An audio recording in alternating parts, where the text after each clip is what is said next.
Oke, mari kita bahas pro dan kontra dari masing-masing investment options yang ada.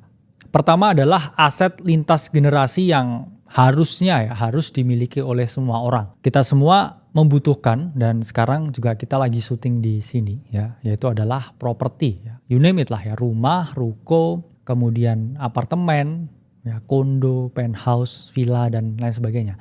Apapun untuk kita tinggal ya, properti, gedung itu merupakan aset lintas generasi yang mana hampir semua orang butuh dan pasti butuh ya. Alasan industri properti ini booming yaitu adalah pada tahun 40-an, 50-an ini terjadi pembangunan properti yang besar-besaran. Karena apa? Karena setelah Perang Dunia yang kedua pada saat itu kita melihat berbagai gedung ya, aset-aset properti ini hancur ya, berkeping-keping, berserakan.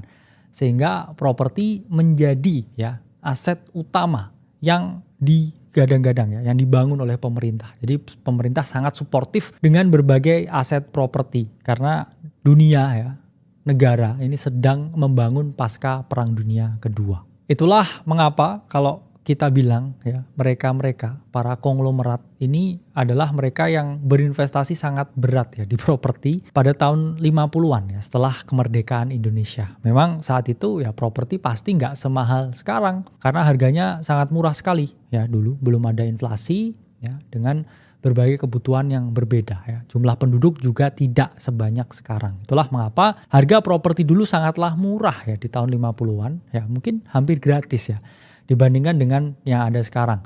Bayangkan ya, sekarang kita milenial dan juga Gen Z harus menabung, harus saving, harus KPR dengan berbagai skema yang ada untuk akhirnya bisa membeli yang namanya properti ini.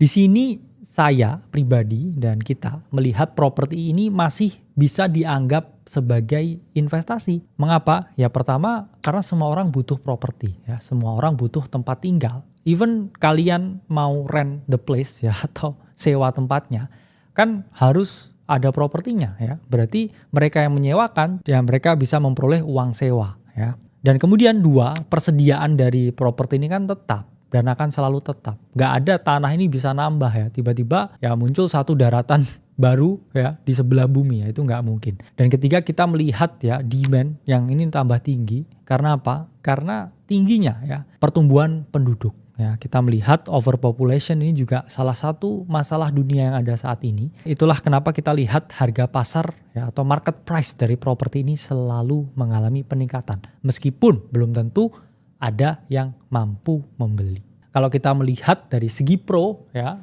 properti ini harga itu akan selalu meningkat ya, karena demand-nya tinggi, persediaannya tetap, dan kemudian aset properti ini bisa dijadikan kolateral atau jaminan ketika kita mau meminta ya persetujuan loan dari bank.